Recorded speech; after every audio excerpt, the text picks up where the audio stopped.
મોરબીમાં મચ્છુ 3 ડેમમાં વિસર્જન કરનાર સામે જાહેરનામા ભંગની ફરિયાદ નોંધાઈ। મળતી માહિતી મુજબ મોરબી તાલુકા પોલીસ સ્ટેશનના પોલીસ સબ ઇન્સ્પેક્ટર દ્વારા આરોપી અરવિંદભાઈ છગનભાઈ બારૈયા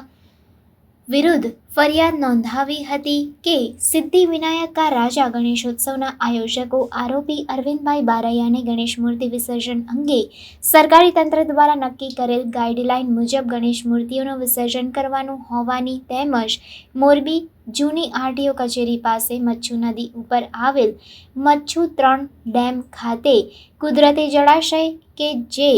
જળ સિંચાઈ તથા પીવાના પાણી તરીકે ઉપયોગ માટે લેવાતું હોવાનું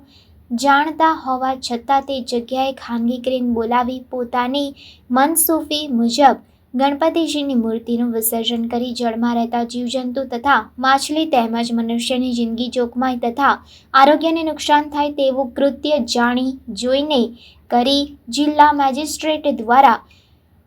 પ્રસિદ્ધ થયેલ જાહેરનામાનો ભંગ કરવા બદલ આરોપી વિરુદ્ધ મોરબી તાલુકા પોલીસે ગુનો નોંધી કાયદેસરની કાર્યવાહી હાથ ધરી હતી।